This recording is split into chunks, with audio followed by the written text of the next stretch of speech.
Hey guys, tonight we're diving into the surprisingly sleepy origins of theater, all thanks to Dionysus, the god of wine, chaos, and, believe it or not, naps. Picture this. You're a god who's always expected to be the life of the party, the ultimate entertainer, but secretly all you want is a decent nap. Sounds familiar? Yeah, even gods get exhausted by their own divine drama. You probably won't survive this story without feeling a bit tempted to sneak a nap yourself. Because let's face it, theater was basically invented so Dionysus could catch some shut-eye without the crowds noticing. So, before you get comfortable, take a moment to like the video and subscribe, but only if you genuinely enjoy what I do here. And hey, while you're at it, drop your location and local time in the comments. I'm always curious when and where you're tuning in from. Now, dim the lights, maybe turn on a fan for that soft background hum, and let's ease into tonight's journey together. Imagine the ancient Greek world, buzzing with festivals, music, and a whole lot of wine-fueled chaos. Dionysus, the god at the heart of all this, is no stranger to parties. His official portfolio includes wine, fertility, madness, and a borderline obsession with wild celebrations. But behind all that festivity lurks an overlooked truth. Dionysus craves peace, quiet, and, most importantly, naps. You might think a god's life is all glamour and power, but Dionysus' story is a little different. Between leading ecstatic followers known as Maenads and navigating mortal worshippers who never seem to give him a break, he's constantly on stage, literally and figuratively. The irony? The very celebrations meant to honor him often leave Dionysus exhausted and desperate for a breather. Historians still argue whether Dionysus' chaotic personality was a reflection of human fears about losing control or an ancient metaphor for nature's wild unpredictability. Either way, one thing is clear. This god's restless energy sparked something new and unexpected in human culture: the invention of theater. The birth of theater isn't just about entertainment or art. It was a ritualized attempt to channel divine frenzy into something manageable. Long before the polished dramas of Sophocles or the slapstick comedies of Aristophanes, people gathered in open spaces, chanting and dancing to honor Dionysus. These religious rites served a dual purpose: celebrating the god and calming the crowds. Because let's be honest, too much wine and wild dancing tends to get, well, noisy. One of the lesser-known quirks of Dionysus is his connection to sleep and dreams. Ancient myths whisper about his ability to slip into dreamlike states, even in the middle of a noisy festival. Some fringe theories suggest that the very reason theater evolved was Dionysus' desperate bid to find calm amid chaos, to create a space where he and his followers could drift off, safely lulled by storytelling. Imagine being a god who invents an entire art form just to find a nap. It sounds ridiculous, but it's not far off for what historians now piece together from ancient texts and archaeological digs.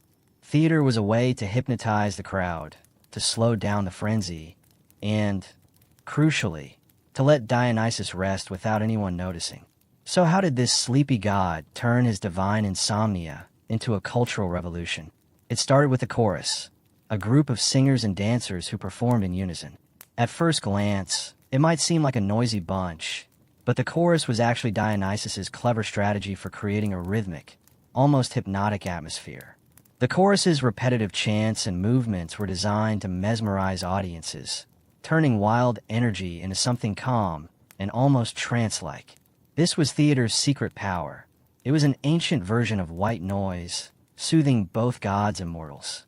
Remember that crocodile dung sunscreen? Yeah, just as weird natural remedies helped people survive harsh environments, the chorus helped survive the wild parties Dionysus' followers through. It was as much about calming as entertaining.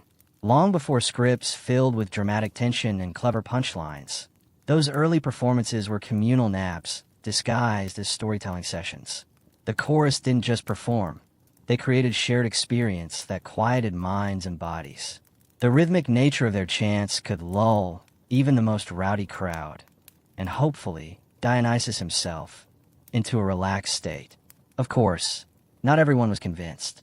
Historians still argue whether theater's origins were purely religious or if they also served political and social functions. Was theater a tool for the elite to control masses, or was it a genuine, communal attempt to connect with the divine and each other? Maybe it was a bit of both, because if you're going to invent an art form in a nap, you might as well make it useful. Dionysus' story teaches you that even gods need breaks. His invention wasn't just about entertainment. It was a clever, practical solution to divine exhaustion. The noisy revelries that defined his cult could easily spiral out of control, and theater was his way of bringing order to chaos, one slow chant at a time. You can almost imagine Dionysus sneaking off behind the scenes during a festival, sighing deeply as the chorus sings on, letting the hypnotic rhythm wash over him. Those early theaters were more than just stages. They were nap pods for gods and humans alike, carefully crafted to cradle tired minds. And here's a fun tidbit. Some scholars speculate that the masks worn in ancient Greek theater weren't just for drama. They helped actors, and maybe even Dionysus himself, zone out. The exaggerated faces made expressions visible from afar, but they also created a kind of sensory filter, blocking distractions and encouraging a dreamy, immersive experience. So next time you sit through a long play or binge watch a TV series into the wee hours, remember that you're part of a tradition that started with a god who just wanted a nap. Theater was born not from lofty ideals alone, but from the very human and divine need to rest, recharge, and escape the relentless noise of life. As the sun sets over ancient Greece, Dionysus watches over his followers, half amused, half exhausted. His invention of theater wasn't just a gift to humanity. It was a survival tactic, a way to find calm in the storm, and ultimately, a reminder that sometimes the best stories come from the desire to simply close your eyes and breathe. You trudge back into the dusty, sun-drenched world of ancient Greece, where the air smells faintly of olive oil and roasted lamb, and the streets buzz with the chatter of city folk winding down after a long day. But instead of heading home or the local tavern, you find yourself wandering toward a place where something remarkable is stirring. A place where, believe it or not, theater itself is about to be born. The stage is set not in some fancy palace, but right in the middle of a rustic, chaotic festival honoring Dionysus, the god of wine, madness, and, as you might have guessed by now, surprisingly, theater. You probably think theater sprang from some lofty artistic impulse or a philosopher's epiphany. Nope. Theater actually started from something a lot more primal. Ancient religious rituals. Yep, those wild Dionysian festivals weren't just about partying hard. They were about connecting to the divine in a way that eventually became the first plays. Historians still argue whether theater was more of a spiritual practice or an early form of social control. Did the Greeks really invent theater to worship Dionysus? Or was it also a clever way for leaders to keep an eye on their unruly citizens? Honestly, it was probably a bit of both. Because if you're going to gather thousands of rowdy festival goers, why not give them a good show while you're at it? Back then, the main event was the dithyramb, a choral hymn sung in praise of Dionysus. Imagine a crowd of men dressed in goat skins, because goats were Dionysus' sacred animals, chanting and dancing in rhythmic unison. Their voices rose and fell like waves crashing on the shore, filling the open air with something raw, emotional, and deeply communal. It wasn't just music. It was a spiritual experience designed to blur the lines between humans and gods. Here's a quirky tidbit you probably won't hear at your local theater. These early rituals sometimes included a bit of, well, controlled chaos. People believed that by surrendering to wild, ecstatic dancing, they could temporarily escape their ordinary selves and channel the god's madness. Basically, it was the ancient equivalent of a really intense rave with togas. Now, why exactly did this lead to theater? Because Dionysus' festivals got longer and louder, and frankly exhausting. Someone had to figure out how to turn this wild energy into something that wouldn't fry everyone's nerves. Enter Thespis, often called the very first actor in recorded history. He took a daring step. Instead of everyone shouting in a chorus, he stepped forward, spoke alone, and thus created dialogue. This little invention flipped the script, literally. Suddenly, instead of just chanting as a group, you had stories told by individual voices, complete with characters and plot twists. It's like when you're at a party, and someone finally switches from playing background music to telling a juicy story. Everyone stops and listens. Thespis' solo act was the seed that sprouted into modern theater. But the story doesn't end there. These performances weren't just entertainment. They were a ritual meant to draw Dionysus's spirit closer to the crowd. In fact, the Greek word theatron means a place for viewing, but originally it was about more than watching. It was about experiencing divine presence through storytelling. The boundary between audience and performer blurred, making everyone part of a sacred moment. And get this, the original theaters were outdoor spaces carved into hillsides, open to the sky, where the natural environment itself became part of the experience. The breeze, the sun, even the distant call of birds added layers to the unfolding drama. This wasn't your climate control movie theater. It was raw, immersive, and sometimes noisy, like a rock concert but with a much better dress code. Now, here's a fringe theory that some scholars find fascinating. Some suggest that these Dionysian rituals and the birth of theater were connected to early forms of psychological healing. The idea is that by stepping into a story, people could explore emotions safely, release stress, and even cat heart their fears and anxieties. Think of it as ancient Greek group therapy with more wine. But as much as this idea sounds neat, historians still argue whether catharsis was the original goal or a later interpretation by philosophers like Aristotle. Was theater born to heal the soul, or was it just a clever way to keep people entertained and controlled? Probably a bit of both, because human motivations rarely come in neat packages. And here you are, standing in that ancient amphitheater, feeling the rough stone under your fingertips, and hearing the echo of chanting voices long gone. You can almost smell the pine resin smeared on the wooden masks worn by actors, designed to amplify their voices and transform their faces into something both human and otherworldly. Speaking of masks, here's another quirky fact. The exaggerated expressions carved or painted on those masks weren't just for show. They helped the distant crowd read emotions from afar, kind of like ancient Snapchat filters, but way less subtle. Plus, they allowed actors to switch roles quickly, sometimes playing multiple characters in one performance without breaking a sweat.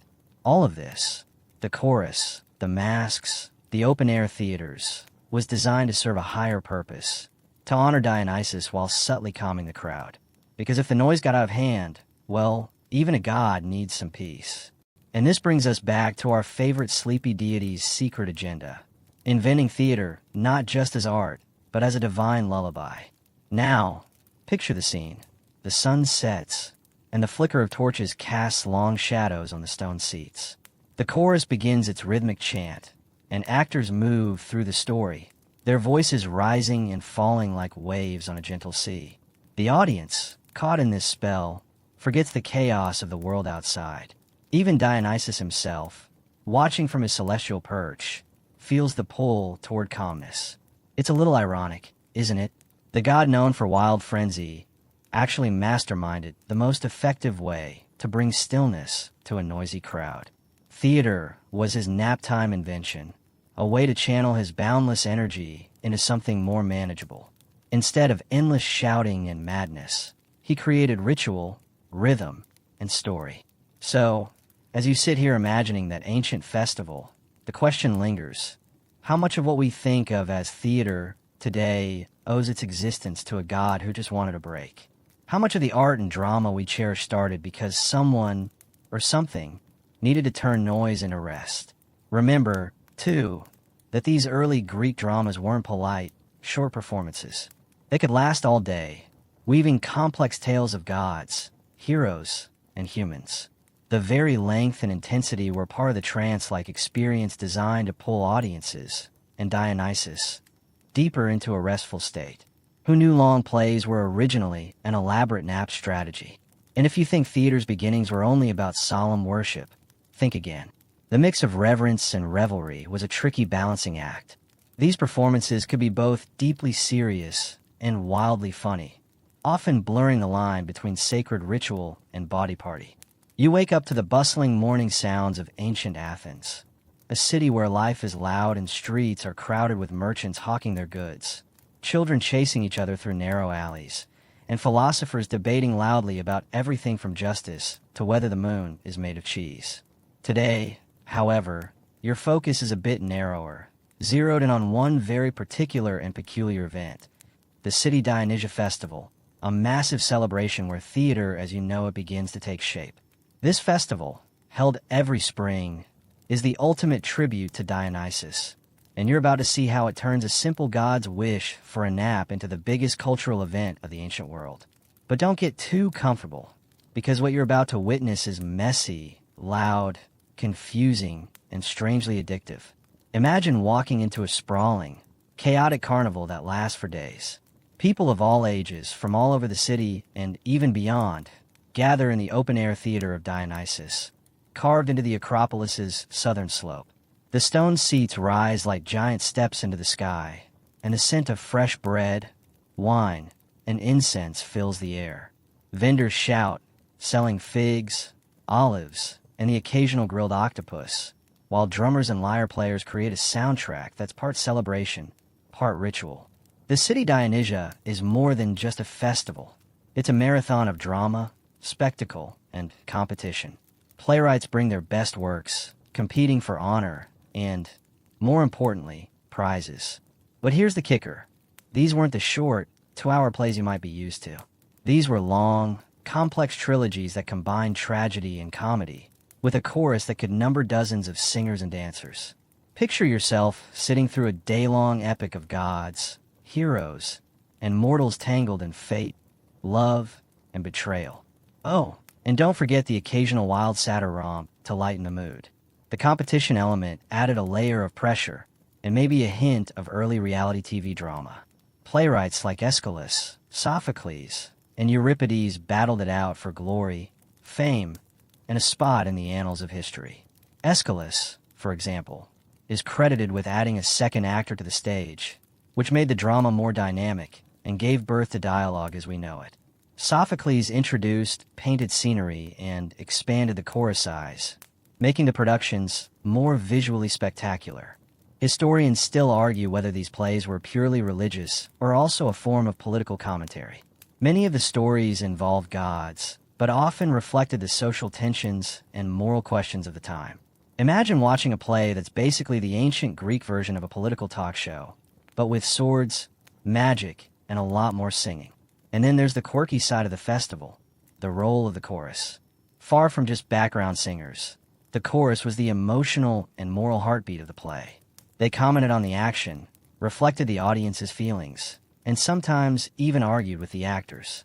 In a way, they were the original Greek comment section, but live and way more theatrical.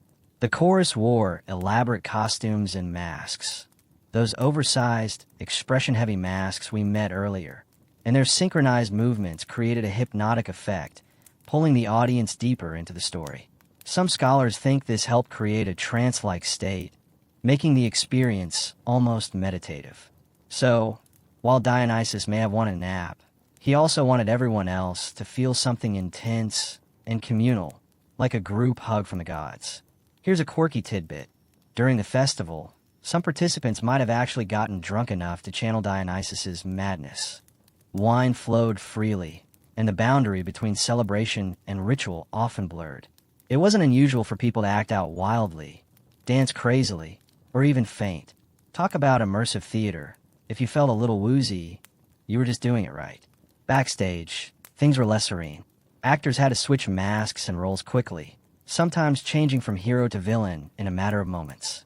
No understudies, no tech crews, just quick thinking, a loud voice, and stamina. The theatrical equivalent of a high-wire act, but without a safety net. Also, the audience was a lively bunch, not the passive viewers you might imagine. They cheered, booed, and sometimes shouted advice or insults at the actors. Think of it as the original roast battle, but with gods and monsters. This interactive vibe meant every performance was unique, shaped by the crowd's energy and mood. You can almost hear the echoes of these ancient crowds today when you watch modern theater or live shows. The roots of audience engagement, the mix of reverence and rowdiness, come straight from these Dionysian celebrations. Another fun fact, women were usually excluded from performing or even attending the festival. Instead, male actors played female roles, using exaggerated masks and gestures to convey femininity. This is a reminder that even in a place bursting with creativity, social norms still put limits on who could participate. Historians still argue about how much women actually influenced these performances behind the scenes, or whether their absence affected the stories told. Did the female characters on stage represent real women's voices, or were they just projections of male fantasies and fears? That's a debate that continues even now, as we rethink the role of gender in history. And you, watching all this unfold, can't help but marvel at how theater, born from a god's desire for a nap, transformed into this grand cultural spectacle. It's a reminder that even the wildest dreams, like turning chaos into art, can shape history. So next time you settle into a play or movie, remember the city Dionysia, a wild, loud, and deeply human party where theater was born, grew, and thrived, all under the watchful eyes of a god who just wanted to rest. You're still riding the wave of that springtime festival energy, the city Dionysia, when you realize something important. Dionysus didn't just want a nap. He wanted a revolution. You see, before theater came along, storytelling was a much quieter, simpler affair. People told tales around fires, passed myths from generation to generation, but it was all pretty static. One voice, one listener, maybe a little hand-waving. But Dionysus, the god of wine, madness, and ecstatic frenzy, decided that storytelling needed a major upgrade. It needed to be loud, theatrical, and maybe a little chaotic. Think of it as the ancient world's version of going from a campfire podcast to a full-blown IMAX experience with surround sound and 3D glasses, except with masks and singing choruses instead of fancy technology. Why? Because Dionysus craved more than just a snooze. He wanted to stir the soul, make people feel alive, connected, and maybe even a little tipsy on emotion. So here's the deal. Before theater, storytelling was mostly oral tradition. Bards, rhapsodes, poets reciting epic tales like Homer's Iliad or Odyssey. Sure, those were dramatic, but they were solo performances, like one-man shows. Dionysus's theater introduced a communal element. Suddenly, a chorus of voices, music, costumes, and stage drama created an immersive experience where the whole city could participate. But why exactly would a god care about this? Historians still argue whether Dionysus was a genuine patron of the arts or more of a symbolic figurehead representing the chaotic, emotional side of humanity that needed expression. You can see it as Dionysus's way of channeling the wildness of his own nature into something productive, and something that everyone could enjoy, or at least endure. This communal drama wasn't just entertainment. It was a ritual, a catharsis, a word Aristotle coined centuries later to describe the emotional cleansing that happens when people watch tragedy unfold. Imagine a city dealing with political turmoil, war, or natural disasters. Theater offered a safe place to process grief, anger, joy, and hope all at once, wrapped in myth and metaphor. In fact, it's believed that Dionysus's original followers performed what were called dithyrambs, wild choral hymns that praised the god with singing, dancing, and frenzy. These weren't your typical calm church hymns. They were loud, ecstatic, and sometimes even involved trance-like states or possession. The dithyramb is often considered the seed from which Greek tragedy grew. And here's a quirky twist. Some scholars propose that the birth of theater was also a way for the ancient Greeks to deal with a very practical problem: how to make sure everyone got their wine ration during festivals without chaos breaking out. The ritual performances, masks, and strict roles might have helped keep things orderly by channeling the crowd's excitement into controlled outlets. Imagine Dionysus as the original party planner, designing chaos with a plan. Actors started wearing large masks, not just for their big theatrical eyes and mouths, but also to amplify their voices in open-air theaters. Some of these masks had built-in megaphones, kind of like ancient Bluetooth speakers, but way less wireless. And these masks weren't just props. They symbolized different characters, emotions, and gods, allowing one actor to play multiple roles. This flexibility was revolutionary and turned storytelling into a visual feast. Historians still argue whether the masks were originally used to scare away evil spirits or just to help the audience focus on the character rather than the actor's face. Either way, they became iconic symbols of Greek theater, and eventually, theater worldwide. The chorus, which we met earlier in the city Dionysia, evolved from these early dithyrambs. They weren't just narrators, but acted like a collective character, sometimes representing public opinion, the voice of society, or the gods themselves. Their rhythmic chants and dance moves created a hypnotic atmosphere that could unite a diverse audience in shared emotion. Interestingly, the chorus also had a democratic role in the theater, since the audience was often large and varied. Rich citizens, poor laborers, even slaves. This collective voice helped bridge social divides. Through the chorus, everyone's feelings and thoughts found expression, which made theater an early form of mass communication. Now, you might be wondering, how did all this lead to Dionysus getting his much-needed nap? Well, it's said that before these grand festivals, Dionysus was often portrayed as a restless, wild god who couldn't sit still. The invention of theater allowed him to channel his energy into performances that kept everyone else busy and emotionally engaged. The crowd's focus on the plays meant he could finally sneak in a quick rest while the city entertained itself. A fringe theory suggests that Dionysus's nap was more symbolic than literal.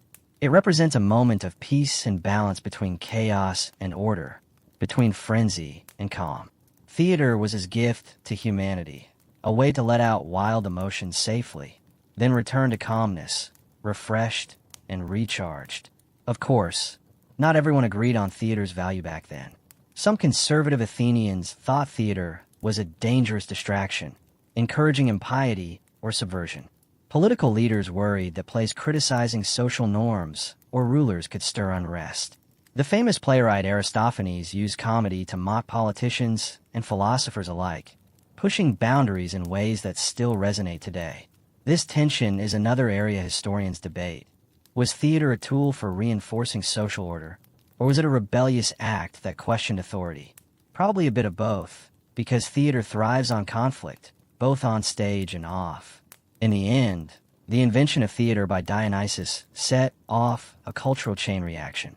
It created new jobs for actors, playwrights, musicians, costume makers, and stagehands, even if they weren't called that.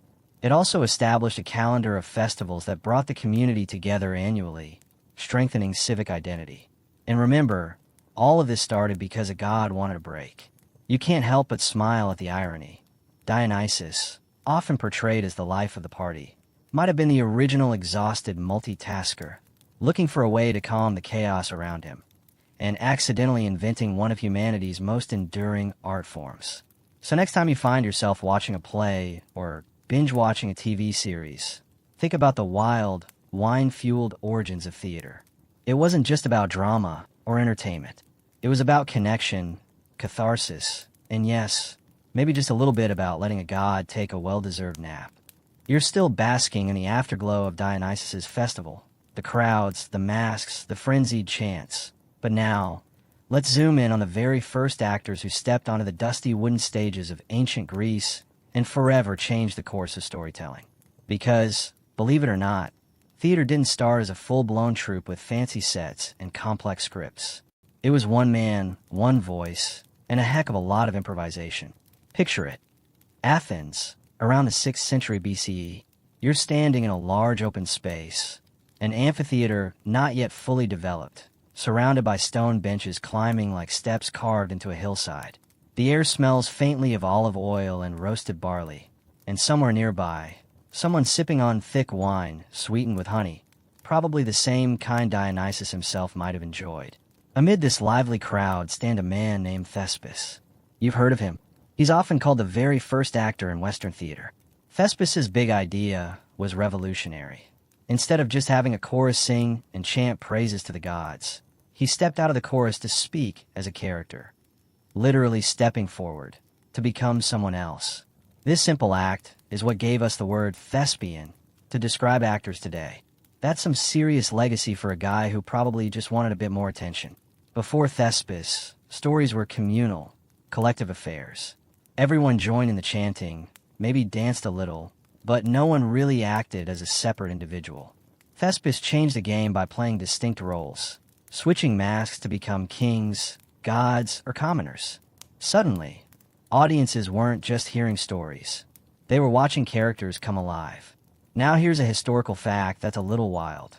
Thespis is said to have traveled from town to town performing at festivals, essentially inventing what we'd call roadshows today. He might have been the original wandering performer, the one-man Broadway of the ancient world. Some even say he carried his own portable stage, which is like lugging around an entire theater on your back, or at least a platform to stand on. Talk about dedication. But what was so compelling about this new approach? For one, it introduced empathy in a way that chanting alone couldn't. When you see someone embody a character, feeling fear, love, or rage, it's harder not to feel that too. Theater became a shared emotional journey. This is a concept modern psychologists call emotional contagion, but the ancient Greeks experienced it firsthand, long before it had a fancy name. Here's a quirky bit. Some ancient sources say that Thespis used masks with exaggerated features not just to amplify his voice, but to portray different moods, happy, angry, sorrowful, with such clarity that even people sitting far back could get the message. In a way, these masks were the ancient ancestors of emojis. Imagine an actor's face saying, "I'm sad," or "I'm furious," with a giant painted mask instead of a tiny little yellow smiley. There's also a bit of scholarly debate about how exactly Thespis performed. Did he really improvise the entire play? Or did he recite set stories? Was there a script at all? Historians still argue whether the early performances were scripted tragedies or just poetic improvisations based on myth. It's like trying to figure out if the first stand-up comedians wrote their jokes or winged it completely. What's clear is that Thespis' innovation laid the foundation for playwrights who came after him, like Aeschylus, Sophocles, and Euripides. These guys took the basic concept and expanded it into fully developed dramas with complex plots, deep characters, and moral questions. But none of that would have happened without the original spark. One man daring to step out of the chorus and talk directly to the audience as a character. Now, speaking of the chorus, it didn't disappear when Thespis introduced acting. It actually grew in importance, becoming a vital part of Greek drama. The chorus commented on the action, reacted to events, and represented the collective voice of the city or society. They were like the ancient world's social media feed, always chiming in with thoughts, warnings, or advice. If only they had hashtags. Here's a fun fringe idea. Some researchers suggest that the chorus's rhythmic chanting and dancing had hypnotic effects, almost like group meditation.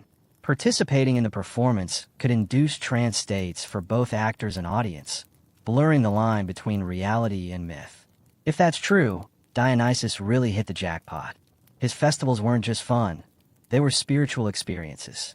By the way, you might recall the mention of dithyrambs, those wild, ecstatic hymns sung in honor of Dionysus. The transition from dithyramb to drama wasn't overnight. It took decades, maybe even centuries, for the formalized theater structure to evolve. Thespis' performances marked a turning point, but theater was still closely tied to religious ritual. The plays weren't just entertainment. They were offerings, ceremonies that honored the god of wine and ecstasy. This blending of religion and performance is why actors were often seen as sacred figures, and the theater itself was a place of reverence. In fact, some ancient Greek laws regulated who could perform and what could be said on stage, because plays had the power to influence public opinion and emotions deeply. Imagine a government worried about the impact of TV dramas. Ancient Athens felt the same about their plays. And yes, there were even competitions. Festivals like the city Dionysia featured contests where playwrights submitted their works and judges awarded prizes. These contests were fierce, with playwrights vying for glory and public acclaim. It's kind of like the ancient version of the Oscars, minus the flashy red carpet and weird acceptance speeches. But beyond competition, these festivals created a sense of community. Citizens from all walks of life gathered to watch performances together, sharing in the stories, laughter, and tears. It was a momentary break from everyday struggles, a chance to reflect on human nature, politics, and the divine through the safe lens of myth. Back to Thespis. His contribution reminds you that sometimes big changes come from a simple act of courage.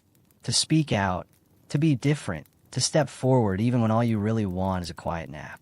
Dionysus's restless spirit found a perfect partner in this wandering performer, turning wild energy into art that could soothe the soul. So next time you watch a play or a movie, remember Thespis' humble beginnings, a lone voice, a bold step, and a mask that changed everything. And maybe, just maybe, think about how a god's quest for a nap led to the world's first actor getting up on stage and saying, "Hey everyone, gather round, I've got a story for you." You've just watched Thespis take the stage and give birth to acting as we know it. But the story of Greek theater's infancy is far from over. Now, imagine the scene shifting to the great city Dionysia festival in Athens, a time and place packed with hundreds of spectators bustling with anticipation, the smell of roasted lamb drifting through the air, and the clang of bronze cymbals echoing off stone walls. This is where theater started flexing its muscles, transforming from a modest performance into a full cultural spectacle. And you, yes, you, are right there, squeezed into the ancient amphitheater, eager for the next act to unfold. Let's zoom in on this monumental festival, because it was the crucible where theater truly came alive. The city Dionysia was a multi-day celebration held in honor of Dionysus, the god of wine, fertility, and, yes, surprisingly, theater itself. Think of it as a wild blend of Mardi Gras, a TED Talk marathon, and the world's oldest drama competition. Athens became the beating heart of Greek theatrical culture during this event, drawing people from all around Attica and beyond. You probably wouldn't survive the crowd crush, but you wouldn't want to miss the excitement anyway. This festival was no small gathering. It was a civic event so crucial that the entire city slowed down to participate. There were parades, sacrifices, and a big competition where playwrights like Aeschylus and Sophocles submitted their tragedies and comedies for judging. The sheer scale of this cultural happening is a historical fact that still amazes scholars. The city Dionysia could draw tens of thousands of attendees, filling the huge theater of Dionysus to capacity. Picture 15,000 spectators packed into a semicircular stone amphitheater, their voices rising and falling in response to the drama below. Here's a quirky tidbit that might surprise you. The festival also included a lesser-known event called the Pampa, which was a grand procession through Athens. Citizens carried massive wooden phalluses on poles, dressed in costume, and sang bawdy songs celebrating fertility and the god's mischievous nature. It was a carnival atmosphere with a cheeky nod to Dionysus' reputation as the god who loved a good party. This raucous tradition blurred the line between religious ritual and rowdy street festival in ways that would make even today's party planners blush. But the question remains, why did theater become such a central part of this festival? Historians still argue whether it was Dionysus' divine influence that made drama blossom, or if the art form evolved naturally, as Athenians sought new ways to express social and political tensions through storytelling. Whatever the answer, one thing is clear. Theater became a mirror reflecting the complexities of human nature, power struggles, and morality. The performances themselves were no easy feat. Actors wore massive masks carved from wood or leather that amplified their voices and allowed distant audience members to see the characters' emotions from afar. These masks were more than simple costume pieces. They were technological marvels of their time, sometimes equipped with megaphone-like mouthpieces. Imagine trying to project your voice across a cavernous stone theater without a microphone. These masks were a lifesaver. In addition to masks, actors donned elaborate costumes and elevated footwear called kothurni, which made them appear taller and more imposing. The use of costume and physicality wasn't just for show. It was a way to transcend the human and invoke the divine or heroic status of their characters. You can see the seeds of superhero cosplay here, only with more togas and fewer capes. The chorus also evolved during these festivals, growing larger and more complex.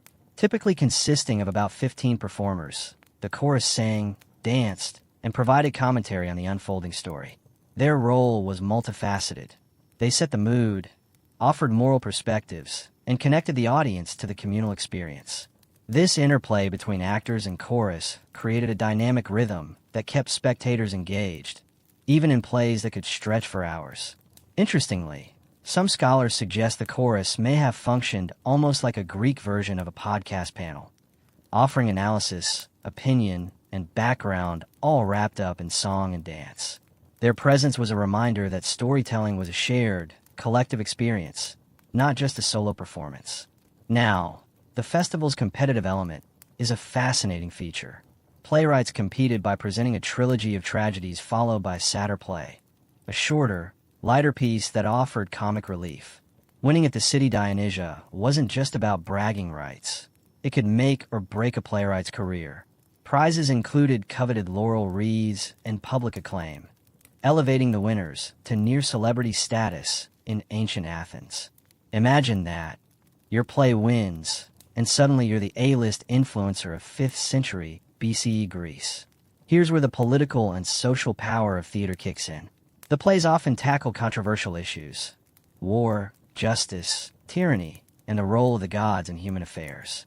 Athens was a bustling democracy, but it was far from perfect. Theater gave citizens a chance to debate, critique, and reflect on their society in a safe but powerful way.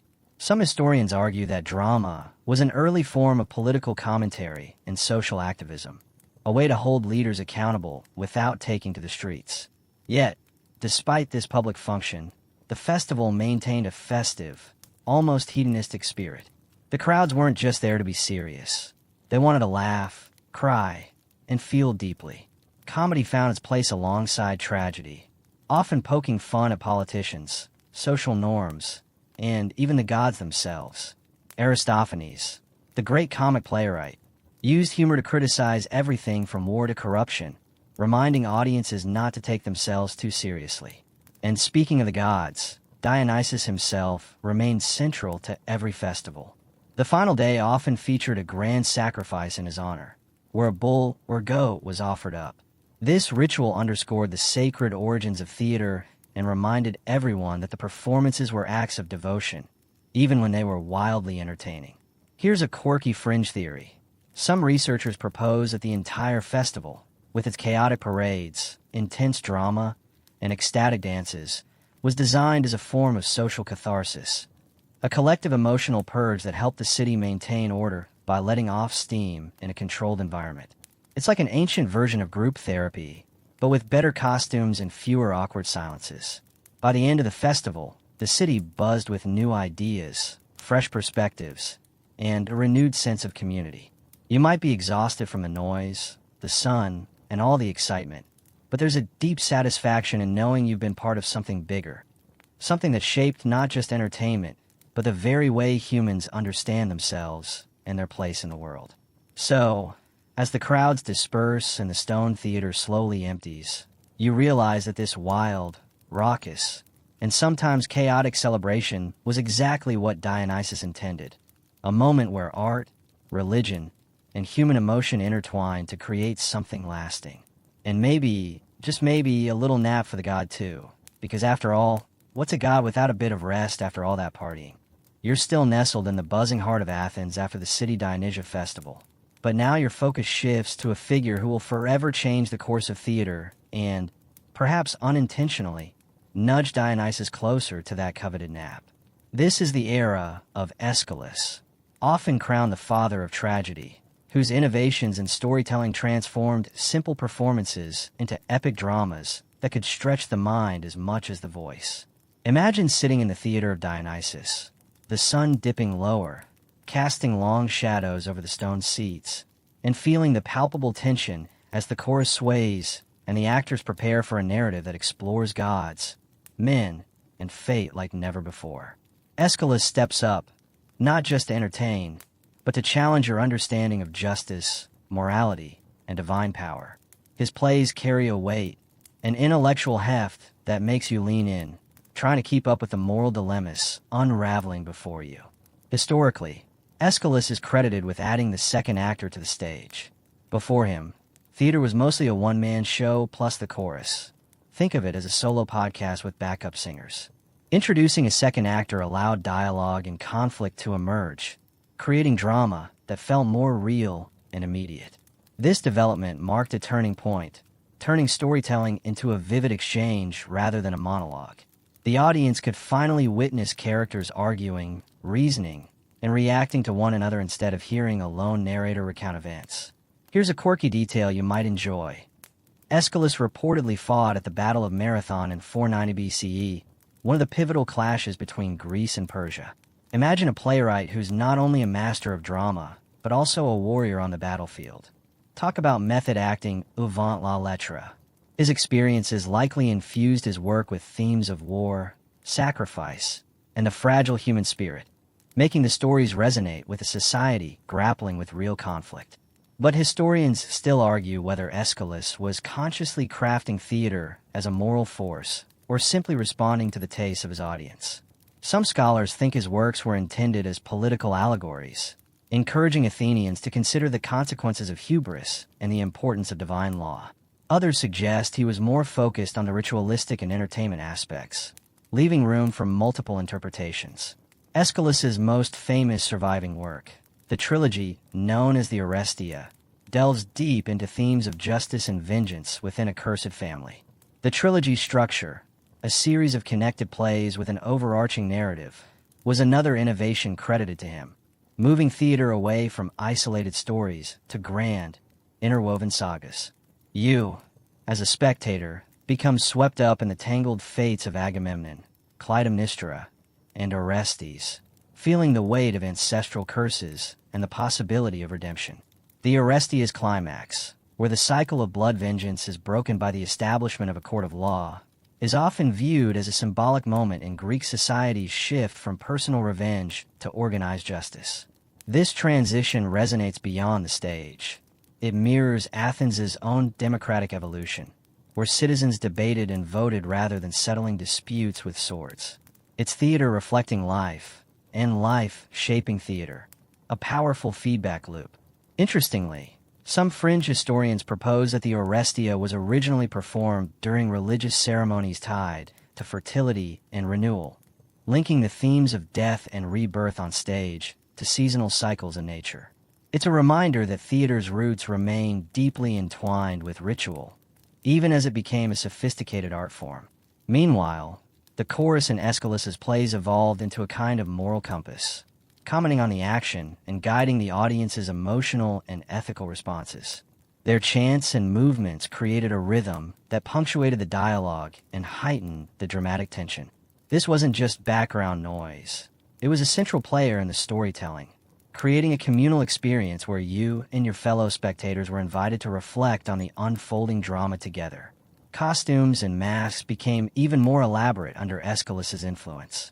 His productions were reportedly grander and more theatrical, requiring complex staging and special effects, like the infamous Deus ex machina, a crane that lowered actors playing gods onto the stage. It was an ancient version of stage magic designed to astonish and captivate. You can't help but wonder how the audience gasped the first time they saw a god literally descend from the heavens. Yet, despite all these innovations, there's an irony that historians still debate. While Aeschylus expanded theater's scope and complexity, his plays might have also contributed to Dionysus's own exhaustion. Think about it. If Dionysus invented theater to take a break, the ever-increasing demands of production, performance, and audience expectation probably had the god running ragged, trying to keep up. The atmosphere at these performances was a complex mix of reverence, entertainment, and civic engagement. You'd hear the murmur of the crowd reacting to tragic revelations, feel the chill of suspense as fate tightens its grip, and perhaps even share a collective gasp or whisper with neighbors. Theater was no passive experience. It was a social event where your emotions and opinions mattered. Moreover, the political climate of Athens at the time influenced Aeschylus's work. The city was coming into its own as a democracy, recovering from Persian invasions, and exploring new forms of governance. Theater became a space where these ideas could be debated and dramatized. Some historians argue that plays like the Orestia subtly supported democratic ideals by emphasizing justice and the rule of law over individual power. On a lighter note, despite the serious themes, there are anecdotes suggesting that Aeschylus had a sense of humor too. According to legend, he once died after an eagle dropped a tortoise on his head, mistaking his bald pate for a rock. Not exactly slapstick, but a quirky reminder that even great minds aren't immune to cosmic jokes. Meanwhile, the growing complexity of theater under Aeschylus's guidance made performances longer and more demanding for both actors and audiences. Long hours in the sun, heavy costumes, and emotionally taxing narratives must have tested the stamina of everyone involved, including Dionysus himself. Perhaps it's no surprise that the god's original intention of theater, as a brief reprieve, turned into an epic ordeal. But the legacy of Aeschylus's contributions cannot be overstated. His work set the foundation for future playwrights like Sophocles and Euripides, who would further refine the art of tragedy. The storytelling techniques he pioneered, dialogue, character conflict, and thematic depth, remain central to theater today, influencing everything from Shakespeare to modern cinema.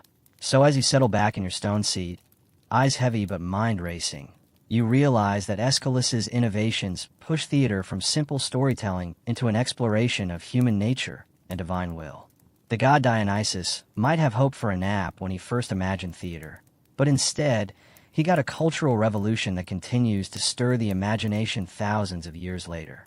And maybe, just maybe, somewhere behind those divine revelries, Dionysus is still trying to find a moment to catch his breath. You're still with the festival crowd in Athens, buzzing from Aeschylus's heavy tragedies, when along comes Sophocles, the third actor on the scene who adds new layers of drama and complexity. You can almost hear the collective gasp as he steps into the spotlight, ready to turn what you thought you knew about theater upside down, or at least sideways, like a toga caught in a sudden breeze. Sophocles doesn't just add another actor. He raises the stakes for the entire art form. While Aeschylus gave us dialogue, Sophocles gave us character development and psychological depth that had the crowd leaning in, squinting at each other like, wait, is this guy really thinking that? He writes plays where characters wrestle not just with fate, but with their own minds, desires, and fears. If theater was a kind of ancient Netflix binge, Sophocles made sure you couldn't hit next episode fast enough. His most famous work, Oedipus Rex, is basically the blueprint for modern tragedy. You follow Oedipus, a king doomed to discover his own horrific past, trapped by fate, but also by his own relentless determination to uncover the truth. Watching him spiral from confident ruler to broken man, you feel that tight knot of dread and empathy squeeze your chest. It's like a slow, tragic unraveling, where every revelation makes you lean forward just a little more, until you're holding your breath. One mainstream fact to tuck away: Sophocles introduced painted scenery and more elaborate stagecraft, making the environment almost another character in the story. No more bare stages or simple backdrops. The world you're watching becomes vivid, immersive, almost three-dimensional. The psychological complexity of the characters matches the visual depth of the setting, enveloping you in a fully realized experience. Now, here's a quirky tidbit that's fun to imagine. Sophocles was known to have been a bit of a party guy, involved in the social and political life of Athens. Some say he was so popular that at one point he was elected as a general. Picture a playwright who not only spins tragic tales, but also commands armies. Talk about multitasking. It's as if he's testing his own understanding of human nature on and off the battlefield.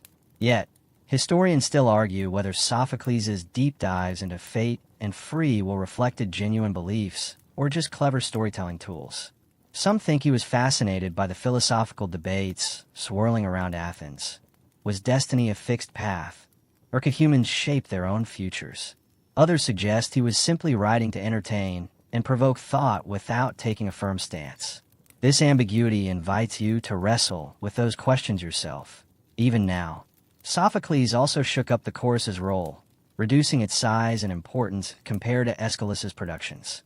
The chorus shifted from being a moral commentator to more of a background texture, letting the individual characters' conflicts take center stage. This change helped spotlight the psychological drama, making the audience focus more on Oedipus's tragic flaws than on communal or divine judgment. One fun, lesser-known debate among scholars revolves around the Oedipus complex, a psychoanalytic idea Freud borrowed and popularized centuries later. Some argue Sophocles unintentionally tapped into deep psychological truths about family dynamics and identity crises long before psychology was even a thing. Others think that's overanalyzing a tragic plot designed to shock and thrill. Imagine watching a performance where the painted palace walls loom over the stage, the actors' masks capturing every shade of emotion, while the chorus hums a haunting melody that feels both distant and intimate. You're not just watching a story unfold. You're witnessing the collision of fate choice, and human frailty in a way that feels surprisingly modern. Sophocles' other great hits, like Antigone and Electra, explore family loyalty, civil disobedience, and personal conscience, topics that still ignite heated debates today. His characters don't just suffer. They struggle with moral dilemmas that pit individual ethics against social order. It's no wonder these plays remain popular. They tap into timeless conflicts that never go out of style. On a lighter note, some ancient sources joke that Sophocles was so prolific he might have even written plays in his sleep. While that's probably an exaggeration, the sheer volume of his work, he supposedly wrote over 120 plays, with only a handful surviving, speaks to his creative energy and the hunger of Athenian audiences for new stories. And here's the real kicker for Dionysus's nap plan. While Aeschylus added actors and spectacle, Sophocles brought psychological realism that demanded more emotional energy from everyone involved. Actors had to dive deep into their roles. The chorus had to find new ways to support the drama, and the audience had to keep up with complex, twisting plots. Theater was becoming less about a quick break and more like an emotional marathon. As you sink deeper into this world, it's clear that Sophocles pushed the boundaries of what theater could be. His plays not only entertained, but also forced you to question everything you thought about fate, justice, and the gods. They left you thinking long after the curtain fell, your mind racing with ideas and your heart a little heavier. The debate continues among scholars whether Sophocles' plays were subtle critiques of Athens' political turmoil or reflections of personal tragedy and philosophy. Whatever the case, his work represents a high point in classical Greek theater, an art form balancing spectacle, emotion, and intellect. And somewhere in the back of your mind, as you recall Dionysus' original hope for a simple nap, you realize that God's invention has spun wildly beyond rest. Instead of a brief reprieve, theater has become a demanding, exhilarating, sometimes exhausting experience. Maybe Dionysus didn't get his nap yet, but thanks to Sophocles, you've gained a profound new way to see human nature and the gods.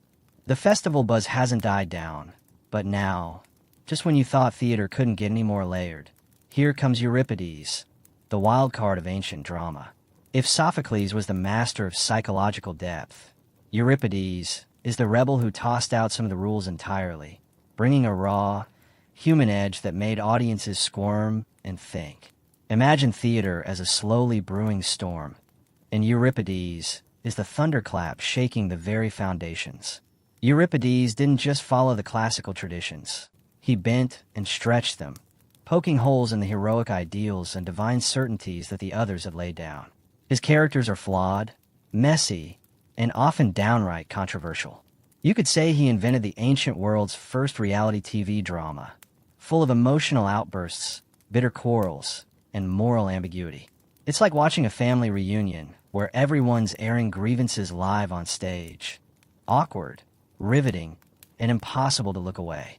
A mainstream fact here is that Euripides wrote more than 90 plays, but only 18 or so survive in full, including famous titles like Medea, the Bacchae, and Hippolytus. His works often spotlighted women and outsiders, giving voice to characters who were usually sidelined in Greek society. That was pretty radical, considering the patriarchal setup of Athens. So, while Dionysus might have dreamed of a quiet nap, Euripides' plays stirred up social debates and uncomfortable truths instead. Here's a quirky tidbit.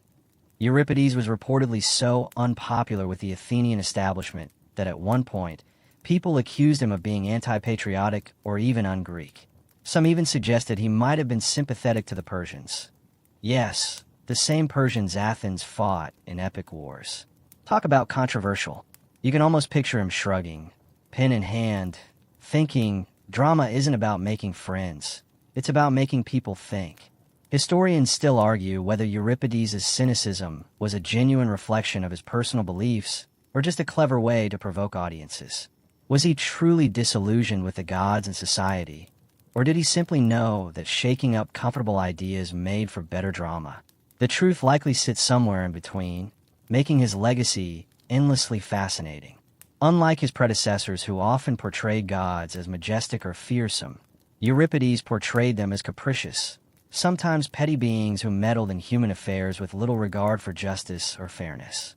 This portrayal gave his plays a cynical edge that might have unsettled the religious sensibilities of some viewers. It's almost as if the divine world in Euripides' plays was a dysfunctional family, where gods bickered and schemed just as much as humans did. Take Medea, for instance. Here's a woman scorned, a foreigner in a Greek city, who goes beyond revenge to commit acts that chill you to the bone. Her monologues explode with rage and sorrow, and Euripides doesn't shy away from showing her as both a victim and a monster. You feel her pain, but also recoil at her choices. It's uncomfortable and captivating, the kind of story that lingers in your head and makes you question what justice really means. The Bacchae is another fascinating case. This play directly involves Dionysus himself, the god of theater, wine, and chaos. Here, Dionysus is no sleeping nap taker. He's a fierce, almost terrifying figure demanding respect and unleashing wild forces when denied. The play explores the tension between rational order and ecstatic frenzy, control and abandon, and it ends in violence that's both shocking and strangely inevitable. One interesting scholarly debate revolves around whether Euripides' plays were critical of the growing democratic politics of Athens, or if they reflected broader anxieties about social change and identity. Some suggest his sympathetic portrayals of marginalized characters challenge the dominant narratives, while others see him as wrestling with his own conflicted feelings about the rapidly changing world around him. Euripides also shook up theatrical conventions by sometimes using deus ex machina endings, a literal god swooping down to resolve tangled plots unexpectedly. While some critics see this as a cop-out, others argue it's a commentary on human helplessness and divine intervention's arbitrary nature. It's like the playwright's way of reminding the audience that life doesn't always tie up neatly, and sometimes you just have to accept chaos. Imagine yourself sitting in a crowded theater, the heat of the Mediterranean sun still lingering as shadows grow long. The chorus chants, but this time their voices carry a sharper edge, warning and questioning rather than merely narrating. You watch characters who don't fit the mold, women daring to speak their minds, slaves challenging masters, gods behaving less than godly, and you realize theater has become a mirror reflecting society's uncomfortable realities. Another quirky fact: Euripides was rumored to have lived on the island of Salamis for a while, possibly self-exiled. Some think this distance from Athens gave him a more critical perspective on Athenian life, which shines through in his plays. Like an outsider looking in, he doesn't just entertain. He holds a magnifying glass to the cracks in the social fabric. His legacy is a mixed bag, praised by later generations for his psychological insight and realism, yet often criticized by contemporaries for his perceived pessimism. But that complexity is exactly what makes Euripides such an enduring figure. He shows us that theater can be messy, controversial, and deeply human all at once. Of course, this complexity made Dionysus's original nap goal even more unattainable. Euripides' theater demanded active, sometimes uncomfortable engagement. No dozing off allowed here. His stories pull you into the raw, tangled emotions of his characters, leaving you drained, yet oddly energized by the experience. So, as you sit back, eyes flickering between the flickering torchlight and the actors' faces, you realize that Euripides turned theater into a battleground for ideas, emotions, and social critique. It's not just about gods and heroes anymore. It's about people grappling with identity, power, and injustice. And maybe, just maybe, that's exactly what theater was meant to do all along, even if it means sacrificing a good nap in the process. Just when you thought the chaos on stage had reached its peak, along strolls Aristophanes, the ancient world's original stand-up comic and master of theater's wild side. If Euripides made you squirm with serious questions, Aristophanes is here to make you laugh hard. Think of him as the original late-night talk show host, armed with razor-sharp wit and zero filter, ready to roast everything and everyone Athens holds dear. Now, Aristophanes isn't just cracking jokes for fun. No, he's wielding humor like a sword, cutting through the pomp and pretense of Athenian society with a gleeful kind of savagery. His comedies explode with slapstick, parody, and outrageous fantasy, and you can bet his audiences loved it. Well, most of them. There's something deeply satisfying about watching politicians, philosophers, and even the gods get skewered with biting sarcasm. A mainstream fact to settle in your mind. Aristophanes wrote over 40 plays, but only 11 have survived intact. Among these, The Clouds, Lysistrata, and The Frog stand out as his most famous works, each packed with sharp political commentary wrapped in laugh-out-loud antics. His plays provide an invaluable window into the Athenian psyche, culture, and politics, offering the kind of juicy gossip and hot takes you'd expect from your favorite irreverent comic today. Here's a quirky tidbit to spice things up. Aristophanes famously lampooned Socrates in The Clouds, portraying him as a ridiculous, eccentric philosopher who runs a thinkery where nonsense and sophistry rule. This caricature wasn't just for laughs. It helped shape the public image of Socrates and his philosophical circle for centuries. So next time you think of Socrates, just remember that a comedian with a sharp pen might be partly to blame for the enduring stereotypes. Historians still argue whether Aristophanes' biting satire truly reflected widespread public opinion, or if it was more of a personal vendetta against certain political and intellectual figures. Some believe his plays are a barometer of popular discontent during the turbulent times of the Peloponnesian War, while others see them as exaggerated theatrical spectacles designed to entertain and provoke. What makes Aristophanes especially fascinating is how he blends the ridiculous with the profound.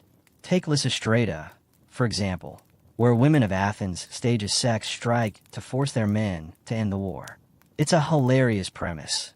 Imagine entire armies halted because the troops can't get home to their spouses.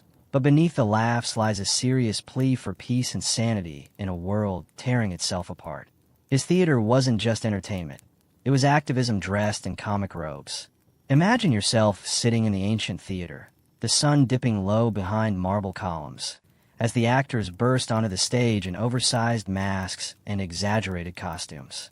The chorus dances, mocking politicians and philosophers alike, their movements wild and exaggerated, the laughter of the crowd rolling like thunder across the hills.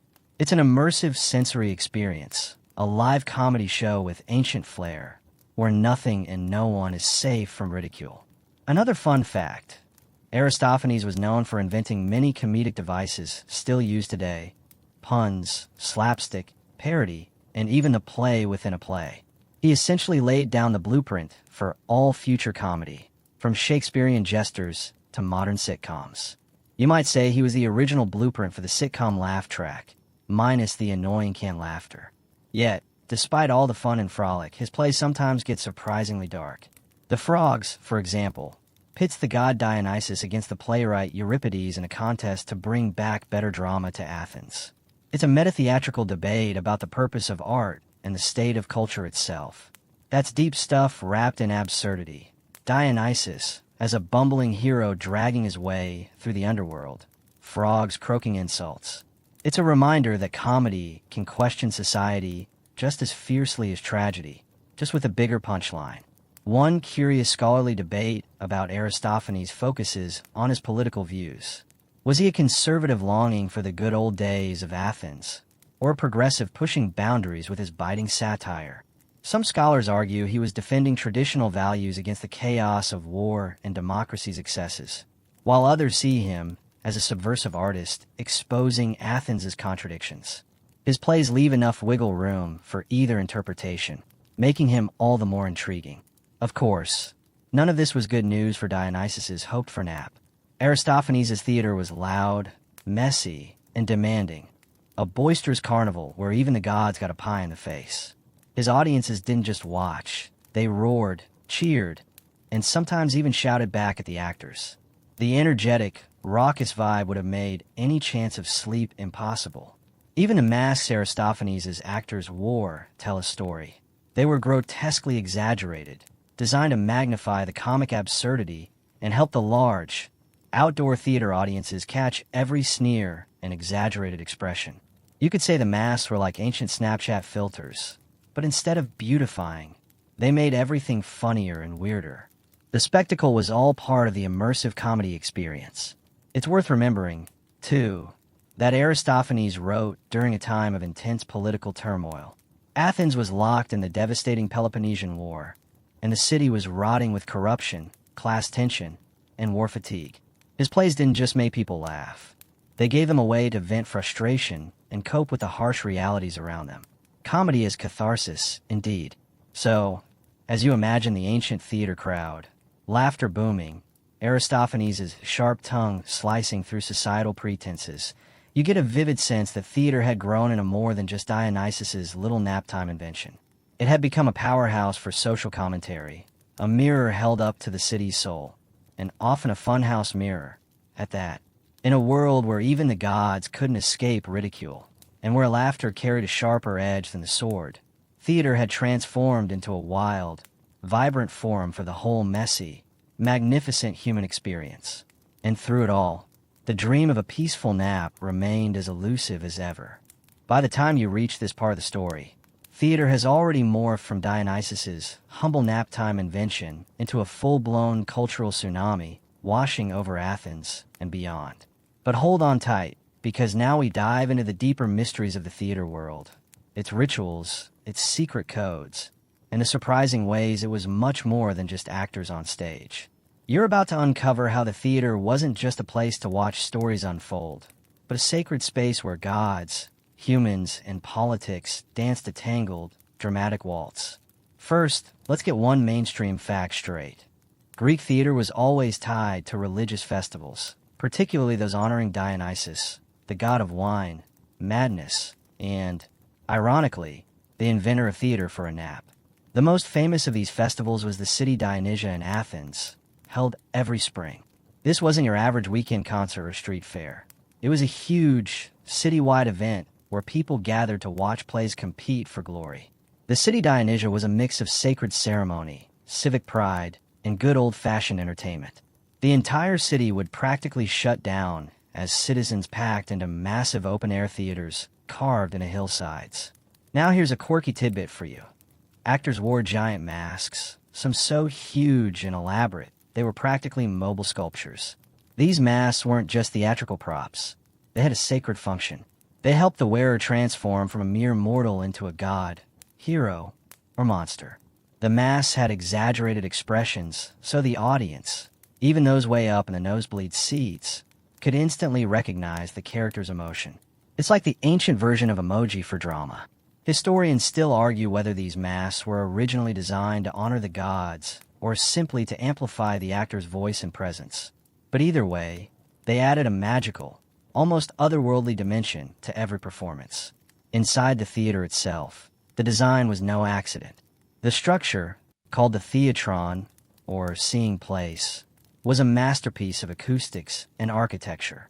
Imagine sitting in a theater carved out of a hillside, sunlight bathing the marble, as your voice carries clearly across the entire space without microphones or speakers. This was an ancient sound system on steroids. Theaters like the Theater of Dionysus in Athens could hold up to 17,000 spectators, who all felt like they were part of the performance. Because in a way, they were. Audience participation wasn't just encouraged, it was expected. You weren't a passive watcher. You were a vital element of the theatrical ritual. Here's where things get even more fascinating. Theater performances were deeply intertwined with the politics of the city. Plays weren't just about stories. They were commentaries on democracy, war, social norms, and justice. The theater was a forum where citizens could collectively reflect on their values and challenges. Yet, this wasn't a polite debate club. It was raw, emotional, and often brutally honest. Imagine watching a comedy that mocks the generals who just led your city into disaster, or a tragedy that questions the morality of your leader's decisions. The theater could rattle the foundations of Athenian society with nothing but words and gestures. But what about the actors themselves? Contrary to what you might expect, actors in ancient Greece weren't exactly celebrities in the modern sense. They were usually male citizens who took on this role temporarily, often with help from wealthy sponsors who funded productions as a kind of civic duty. Women were not allowed to perform, so all female roles were played by men or boys, adding another layer of theatrical magic and complexity to the performances. Imagine watching a young man transform into a queen or a goddess, convincing enough to make the audience forget the obvious disguise. An unexpected quirky fact: actors' costumes were designed not just for visual impact, but also to enhance their voice projection. Heavy padding, platform shoes, called cothurni, and elaborate robes helped the actor appear larger than life, while their movements were stylized to communicate emotions to the entire audience.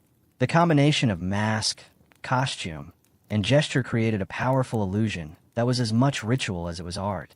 Scholars still argue about the degree to which ancient Greek theater was a form of religious worship versus political theater, or even early psychological exploration. Some say the rituals and ceremonies around theater were meant to commune with the divine, creating a collective experience of catharsis, a cleansing of emotions through shared storytelling. Others believe the theater was a more practical tool, designed to educate and unite a politically active citizenry. Either way, it's clear the theater was a cultural powerhouse, where the sacred and the secular collided in spectacular fashion. Now, picture yourself sitting in the back rows of the theater during the city Dionysia, the warm spring sun on your face, the smell of roasting meat and wine in the air, and the murmur of thousands of voices buzzing with anticipation. The chorus begins to sing, their voices rising and falling like waves, carrying ancient hymns to Dionysus himself. The masks gleam in the light, the actors' feet pound the stage, and the story unfolds. You're not just watching a play. You're part of a ritual that connects you to generations of Athenians who came before you and, in a way, to the gods themselves. One of the most compelling aspects of this ancient theater experience is the concept of catharsis, famously described by Aristotle. Catharsis is that emotional release, a purging of pity and fear that leaves the audience feeling renewed and somehow wiser. Watching a tragedy wasn't just about feeling sad. It was about confronting the deepest fears and flaws of humanity and coming out the other side cleansed. You could say that Dionysus' theater gave people not just a break from daily life, but a profound way to process their own emotions. And speaking of Dionysus, don't forget that the god of theater was also the god of wine and ecstasy, which means these performances often took place under the influence of a little liquid courage. Drunkenness and revelry were part of the festival spirit, blurring the lines between sacred worship, communal celebration, and pure chaos. You might say it was the world's first immersive theater experience. Just add wine, laughter, and a bit of madness. Another intriguing detail: the chorus, a group of performers who sang, danced, and commented on the action, played a central role in Greek theater. They were both participants and observers, bridging the gap between the audience and the story. Their coordinated movements and voices created a hypnotic rhythm that pulled everyone deeper into the narrative. Think of them as the original hype squad, setting the mood and guiding your emotional journey through the play. Yet, despite the grand spectacle and ritualistic significance, theater was also surprisingly practical. For instance, actors and playwrights competed fiercely in contests during festivals. Prizes and honors were awarded, and success on stage could mean wealth and social prestige. This competitive spirit pushed the art form to new heights, driving innovation in storytelling, staging, and acting. So, as you settle into the ancient theater, surrounded by the roar of the crowd, the scent of spring flowers, and the flickering shadows of actors in masks, you realize that this was no ordinary show. It was a multi-layered experience that blended religion, politics, art, and community in a way that still fascinates us today. And all of this grew from Dionysus' simple, if somewhat misguided, wish to invent theater just to get a nap. Instead of peaceful rest, he unwittingly sparked a cultural revolution that has echoed through millennia, reminding us how stories can transform not only individuals, but entire societies. As you settle deeper into this ancient drama, remember the unlikely origins of theater, Dionysus' desperate bid for a nap, because now things get even more intriguing. This section takes you behind the scenes, into the tangled backstage world of ancient Greek theater, where politics, power, and scandal brewed just as fiercely as on stage. You'll see how theater was a mirror to society's deepest tensions, and how the players, playwrights, and even the audience were all caught in a web far more complex than mere entertainment. First, the mainstream fact to keep in mind: Greek theater was as much about competition as it was about art. Playwrights didn't just write for the joy of storytelling. They entered their plays into contests at major festivals like the city Dionysus. These contests had serious stakes. The winners received public honors, cash prizes, and enormous prestige. A successful playwright could become a celebrity of sorts, wielding real influence in Athenian society. For example, Aeschylus, Sophocles, and Euripides, the great tragedians, were not only artists but also public figures whose works shaped political discourse. Now, here's a quirky tidbit to rattle your modern sensibilities. These contests could get downright nasty. Rivalries between playwrights were fierce, and accusations of plagiarism or immoral behavior weren't uncommon. There are stories of playwrights trying to sabotage each other's reputations, and of bitter disputes that spilled out into the streets. Imagine ancient Greek version of Keeping Up with the Kardashians, but with togas and tragic monologues. Historians still argue whether these feuds were mostly theatrical hype or genuinely bitter conflicts. But either way, the competition spurred a golden age of creativity. It's like Dionysus's naptime invention turned into an ancient reality TV show, where drama unfolded both on and off the stage. But theater wasn't just a game for playwrights and actors. It was deeply entwined with Athenian politics. The audience wasn't passive. They were engaged citizens who used the theater as a place to debate ideas, criticize leaders, and question social norms. You could say the theater was an ancient social media platform, where ideas spread fast and opinions could sway public sentiment. Some plays even mocked powerful figures, which was risky but speaks volumes about the relative freedom of expression in Athenian democracy. An interesting fringe tidbit. Some scholars suggest that plays might have served as a kind of political polling. By seeing how audiences reacted to certain themes or criticisms, leaders could gauge public mood. This has led to heated debates among historians about the theater's role as a barometer of democracy versus a tool for propaganda. Whether the playwrights aimed to sway opinion or just entertain, their work had undeniable political weight. The actors, too, occupied a curious social position. While popular, they were often considered low status or even morally suspect by some segments of society. Acting was not exactly a respected profession. This may sound odd today, but it's important to remember that in Athens, public speaking and political engagement were high-status activities, while actors were sometimes viewed as tricksters or flatterers. Actors often came from humble backgrounds, and their work could be physically and emotionally demanding. Wearing heavy masks and costumes, they performed long hours in open-air theaters, often in blazing sun or chilly winds, all while projecting their voices to thousands. A surprising detail: there is evidence that actors sometimes suffered from vocal strain or injury, much like modern performers. Ancient medical texts even contain remedies for hoarseness and sore throats, suggesting that performing was a physically taxing job. So, Dionysus's original goal of inventing theater for a nap was definitely subverted by reality. On the audience side, social divisions were clearly visible. Citizens, women, slaves, and foreigners all attended festivals. But seating and participation reflected the rigid class and gender hierarchies of the time. Women, who were largely excluded from performing, also had limited roles as spectators, though some evidence suggests they might have attended certain performances. Slaves and foreigners were present too, but often segregated. The theater was a microcosm of Athenian society, reflecting its inclusions and exclusions. A quirky, lesser-known tidbit: there was a tradition called knot tying in some theater festivals, where audience members tied knots in ropes or cords as a kind of voting or offering to the gods.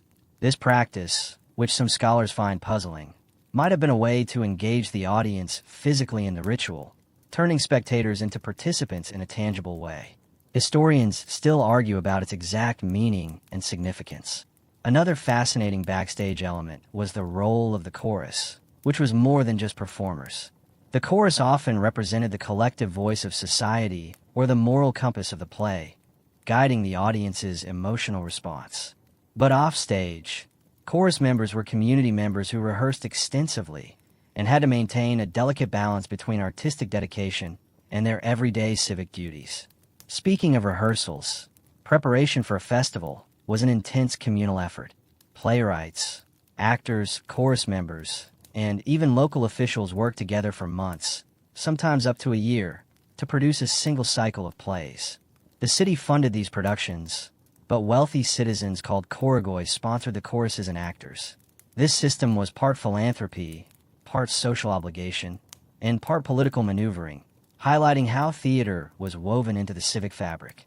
This brings us to a debate that fascinates scholars: the extent to which theater was state-controlled versus a form of popular expression. Some argue that the government tightly regulated performances to promote official ideology, while others see the theater as a space of relative freedom where controversial ideas could be aired and contested. The truth probably lies somewhere in between, with playwrights navigating a tricky path between censorship and creativity. As you imagine all this backstage intrigue, remember that despite its seriousness, theater also had moments of pure, chaotic fun. The comedic plays, called old comedy, often broke the fourth wall, mocked politicians, and indulged in bawdy humor and slapstick. Aristophanes, one of the great comic playwrights, didn't hold back. His plays are full of outrageous jokes, surreal scenarios, and pointed satire. The ancient audience loved it, laughing loudly and sometimes heckling the performers. You could say it was ancient Greece's version of Saturday Night Live, but with more tunics and fewer commercials. And here's a twist for you. Aristophanes' plays were sometimes so politically charged that they caused real trouble. One of his works famously mocked the politician Cleon so harshly that it allegedly led to legal battles and public outrage. Historians still debate how much Aristophanes influenced public opinion or just reflected it, but it's clear his sharp wit could cut deeper than any sword. By this point, you might be wondering how all these layers of drama, on stage, backstage, political, social, fit together. The answer is that theater was a living, breathing institution that encapsulated the hopes, fears, and contradictions of Athenian society. It was serious and silly, sacred and profane, controlled and chaotic, all at once. So, as you picture the crowded theaters filled with masked actors, chanting choruses, and engaged citizens, remember this was no simple pastime. It was a vibrant cultural engine, driving conversation and change, all born from Dionysus' quest for a nap that turned into an endless performance. As you continue this winding journey through the world Dionysus accidentally created, you're about to dive into the fascinating ways that ancient Greek theater influenced later cultures. How it didn't just vanish with the fall of Athens, but instead planted seeds that grew into entire traditions of storytelling across Europe and beyond. You'll see how the echoes of those wild festivals, intense dramas, and raucous comedies shaped everything from Shakespeare to modern-day cinema. Plus, there's a dash of surprising trivia and some ongoing debates that keep historians scratching their heads. First, the obvious fact: Greek theater profoundly shaped the entire Western dramatic tradition.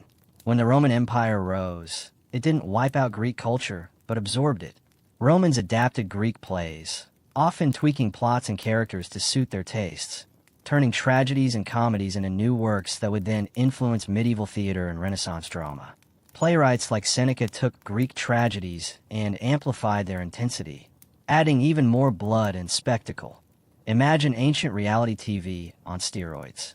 Then centuries later, playwrights such as Shakespeare drew heavily on Greek themes, characters, and structures. The tragic hero, the chorus, the use of masks, metaphorically speaking, all these elements trace back to Dionysus' sleepy idea. Now, here's a quirky tidbit that might surprise you. During the Middle Ages, Greek theater was mostly forgotten in Europe. Instead, theater became dominated by religious morality plays and church-sponsored performances, which were quite different from the rowdy festivals of Athens. But in the Byzantine Empire, which was the Eastern Roman Empire, some Greek plays survived and were studied by scholars. There are even reports that some Byzantine performances included elements reminiscent of those ancient Greek choruses, though scholars still argue about how direct this connection really was. Meanwhile, in Western Europe, the rediscovery of classical texts during the Renaissance revived Greek theater's influence. The Renaissance humanists treasured Greek and Latin literature and tried to bring back the classical styles and subjects. They revived the unities of time, place, and action, principles codified from Aristotle's Poetics that Greek tragedies famously followed.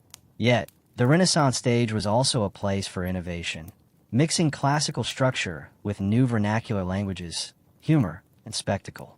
Historians still debate how much Renaissance playwrights really understood about ancient Greek theater's original performance conditions, whether they captured the spirit or just the shell.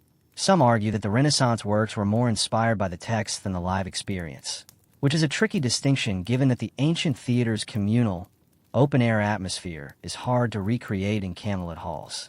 One surprisingly quirky fact is that the masks of Greek theater inspire the iconic comedy and tragedy masks still used today as the symbol of theater worldwide. But did you know the original masks were much more than simple props? They were carefully designed to amplify the actor's voice and project expression in large amphitheaters, often carved from stiff leather or wood. These masks could be scary, comical, or even grotesque, helping the audience instantly recognize character types. Modern historians have even tried to reconstruct the acoustics of ancient masks, with some experiments suggesting they could make the actor's voice sound eerily amplified or distorted, adding an otherworldly effect to the performance. A fringe tidbit worth sharing. Some scholars have suggested that the ancient Greek chorus might have roots in much older religious rituals, possibly linked to ecstatic celebrations of Dionysus himself. Those wild, trance-like dances and chants that celebrated life, death, and rebirth. These rituals could have gradually morphed into structured theatrical forms, but there's debate about exactly when and how this transition occurred. Was the chorus originally a spiritual congregation that evolved into a dramatic device? Historians still argue. Beyond Europe, Greek theater's influence spread through the Roman Empire's vast reach, seeping into the cultures of North Africa and the Middle East. Later, during the Islamic Golden Age, scholars translated Greek texts, including Aristotle's Poetics, preserving theatrical theory. However, actual theatrical performances were limited by cultural and religious norms, so the influence was more literary and philosophical than performative. Still, these translations helped preserve the foundations of dramatic theory that would re-emerge in Europe centuries later. Jumping back to Europe, the medieval period gave birth to the first professional theaters since antiquity, such as those in Elizabethan England. Playwrights like Christopher Marlowe and Shakespeare inherited the classical legacy, but made it their own, blending tragedy, comedy, and history with a deeper exploration of human psychology. The use of soliloquies, complex characters, and layered plots can be traced to Greek models, but reimagined for new audiences and new times. Here's a fun aside. Shakespeare's Hamlet includes many references to Greek mythology and tragedy, directly nodding to the influence of those ancient plays. Some scholars even believe that the famous play within a play scene echoes the kind of meta-theatrical moments common in Greek drama, where characters and audience reflect on the act of performance itself. It's like theater winking at itself, a kind of playful nudge from one era to another. Meanwhile, as theater evolved in Europe, new forms like commedia dell'arte in Italy emerged, focusing on stock characters, improvisation, and physical comedy, concepts that also harken back to the archetypes and humor of Greek Old Comedy. The zany masks, exaggerated movements, and crowd engagement of commedia can be seen as a distant cousin of those Dionysian spectacles. Historians continue to debate how directly these theatrical traditions link back to Greek theater, especially given the huge cultural and temporal gaps. Was commedia dell'arte a rebirth of ancient Greek comedy spirit, or a separate evolution entirely? The evidence remains open to interpretation, which keeps the conversation lively.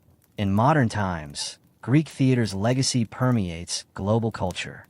Its themes of fate, hubris, and the human condition still resonate on movie screens, television dramas, and even video games. Countless directors have staged ancient Greek plays, often adapting them to contemporary settings to highlight their timeless relevance. The idea that a god's nap led to this vast, sprawling cultural phenomenon is almost comical when you think about it. And here's a quirky detail for your mental scrapbook. In Japan, the classical no theater, which also uses masks and stylized movement, shares some striking similarities with ancient Greek tragedy in mood and ritual function, despite arising independently. Some scholars speculate about universal patterns in human storytelling, while others caution against overgeneralizing. Historians still argue whether these parallels are coincidental or part of a deeper, shared human impulse towards ceremonial performance. Before you drift away, consider this. Dionysus's invention didn't just entertain. It shaped how humans understand themselves and each other. Theater gave us a space to explore emotions, power, and morality through story. And this legacy travels from the dusty amphitheaters of ancient Athens all the way to your favorite Netflix drama. So, as you imagine these vast ripples through history, from ancient masks to modern stages, remember the absurd origin of it all. A god who just wanted to snooze, who accidentally woke up a world of stories. You find yourself stepping deeper into the quiet, shadowy corners of Dionysus's legacy, where theater's influence intertwines with culture, politics, and even the sleepy art of procrastination. Yes, procrastination, the very human habit that might just have Dionysus chuckling somewhere, pleased that his invention wasn't only about drama, but also about giving people a reason to pause, reflect, and maybe, just maybe, sneak a nap. This section explores how the theater evolved beyond mere entertainment into a powerful social tool, a political battleground, and even a subtle way to escape life's relentless pace. You'll discover fascinating historical facts, quirky anecdotes, and the open debate scholars have over theater's true role in shaping society and human behavior. Let's start with the straightforward historical fact. Ancient Greek theater was deeply political. Those grand festivals honoring Dionysus weren't just about watching actors in masks. They were state events, crucial for civic identity and democracy. The playwrights of Athens didn't shy away from tackling the pressing issues of the day. Aeschylus, Sophocles, and Euripides crafted plays that challenged authority, questioned justice, and explored the consequences of power. Audiences weren't passive. They engaged vigorously, debating ideas and even influencing political decisions through the lens of theater. In a way, attending a play was like joining a public forum, though with more drama and fewer microphones. But here's a quirky tidbit. The very structure of the Greek theater, the orchestra, the chorus, the masks, helped create a kind of social leveling. Everyone, from the poorest citizen to the wealthiest aristocrat, shared the same space, saw the same performances, and experienced collective catharsis. This democratic element is something historians still debate in terms of how inclusive these events truly were, especially considering that women and slaves were often excluded from public participation. Nevertheless, the theater space functioned as a rare, shared cultural experience, blurring social divisions, if only temporarily.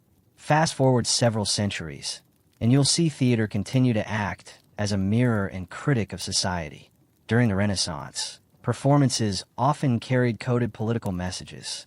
Court jesters and playwrights used humor and allegory to mock rulers without risking their heads, sometimes successfully, sometimes not. In Elizabethan England, theater became a hotbed for political intrigue, with plays subtly commenting on issues like succession, tyranny, and religion. Shakespeare's Richard III, for example, doubles as gripping drama and pointed commentary on the nature of power. At the same time, theater also served as a sanctioned escape from the pressures of daily life, an official reason to pause and unwind. This blend of serious reflection and frivolous entertainment means the stage functioned as both a place of protest and relaxation, a duality that makes its history endlessly fascinating. Dionysus, the god who just wanted a nap, might be pleased that his invention gave people permission to slow down and, ironically, procrastinate responsibly. There's also a curious fringe fact. In 17th century France, King Louis XIV was an avid patron of the theater, using elaborate court ballets and plays to both glorify his reign and keep the nobility entertained and distracted from political plotting. These performances were lavish affairs with music, dance, and spectacle, showing that theater could be a tool for social control as much as for artistic expression.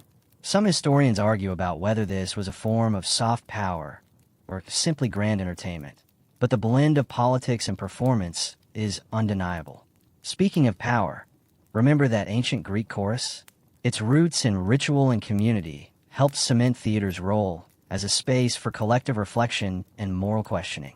This tradition of blending art with ethical debate continues in modern drama and film, where stories challenge audiences to reconsider beliefs and behaviors. Contemporary playwrights often draw on this ancient heritage to craft narratives that are not only entertaining, but socially conscious. The theater remains a place where personal and political collide. Meanwhile, the notion of theater as a form of escape takes on interesting dimensions in more recent history. The concept of theater as procrastination might sound like a joke, but in reality, attending a play or watching a movie can be a deliberate act of putting aside life's demands. It's a socially accepted form of doing nothing, a temporary withdrawal from responsibility wrapped in storytelling. Some psychologists suggest that this kind of structured escapism serves a vital mental health function, providing rest and renewal, perhaps Dionysus's true gift.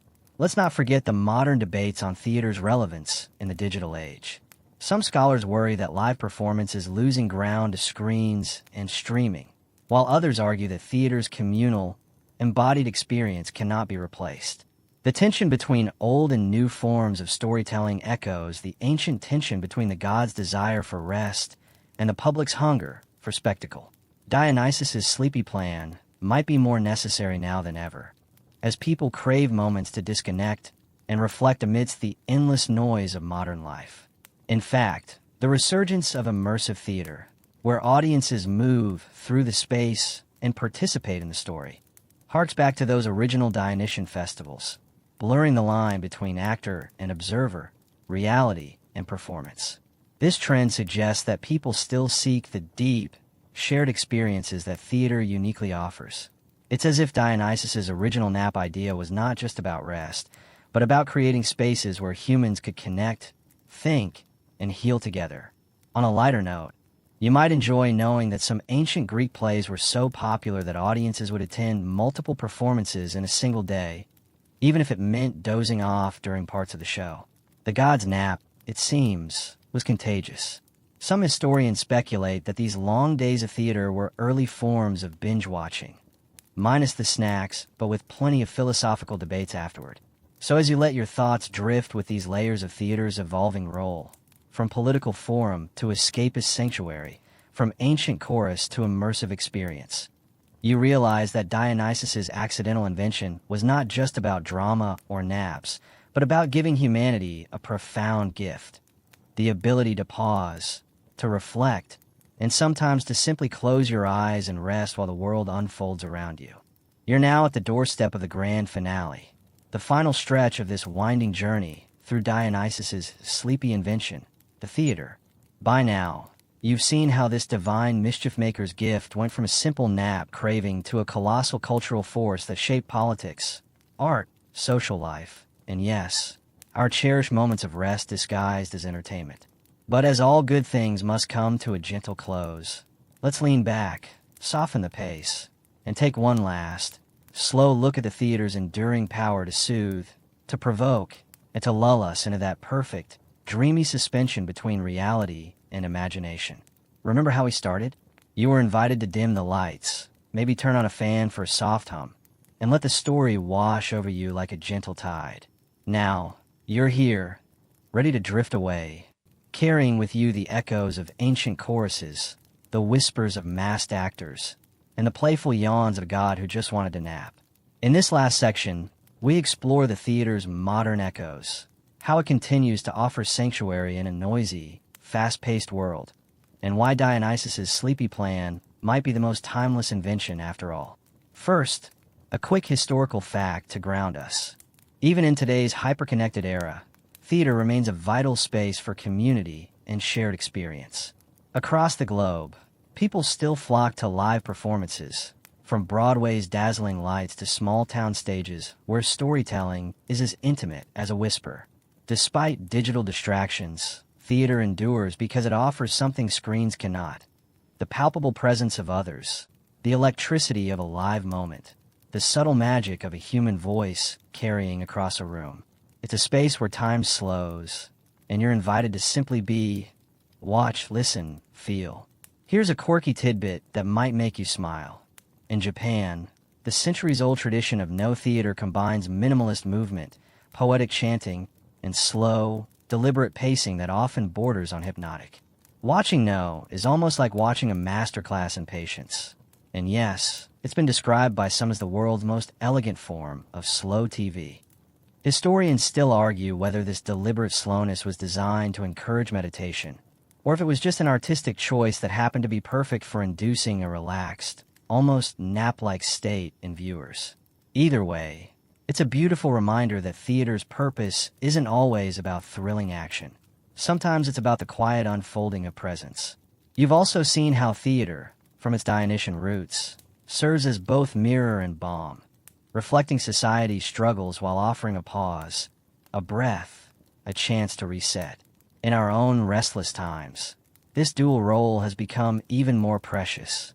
The world moves fast, demands more, distracts relentlessly, but the theater invites you to stop, to watch stories unfold in real time, to connect with others in a shared emotional journey, and yes, to indulge in a bit of that sacred rest that Dionysus wanted for himself.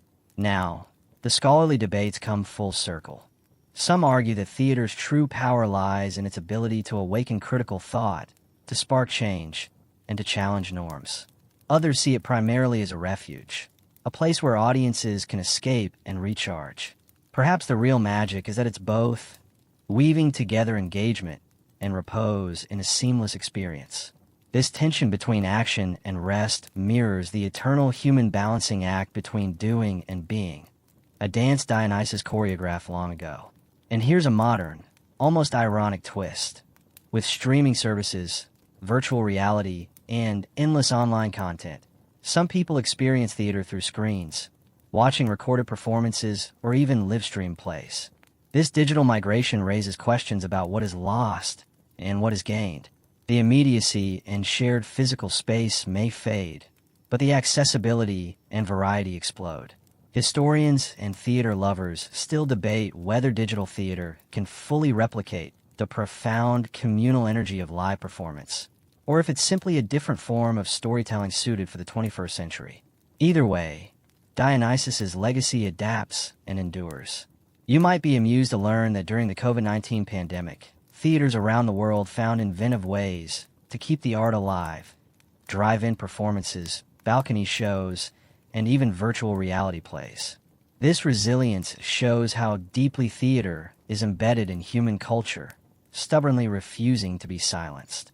The god of wine, revelry, and naps surely would have appreciated this determined spirit. And speaking of naps, let's circle back to the heart of the story. Theater, at its core, offers a sanctioned pause, a chance to close your eyes without guilt, to let your mind wander through stories, emotions, and dreams. In the quiet darkness of the theater, or the glow of a screen, you surrender to a rhythm not your own. It's a soft, communal sigh, a shared moment of letting go. Dionysus's sleepy plan might just be the ultimate gift, a reminder that even in the busiest, most chaotic lives, rest is not only necessary, it's sacred. So as you prepare to let your own eyelids grow heavy, remember the journey you've taken. From the noisy ancient festivals where Dionysus first inspired his sleepy invention, through centuries of political intrigue, artistic innovation, and cultural transformation, theater has been a space where humanity learns to balance its ceaseless energy with moments of stillness. Now, as the final scene draws to a close, imagine the flickering candlelight in an ancient Greek amphitheater, the murmurs of an eager audience, and that familiar, gentle weariness settling over the crowd. The actors take their bows, the chorus fades, and a soft hush blankets the night. In that moment, Dionysus smiles, his plan fulfilled. Slow, soft fade, you are part of this long tradition now. As your breath slows, your thoughts quiet, and your body surrenders to rest, know that the theater's gift is alive within you. The stage is dark, but your mind is alight with stories, dreams, and gentle rest. Let the world fade softly away as you drift in a peaceful sleep.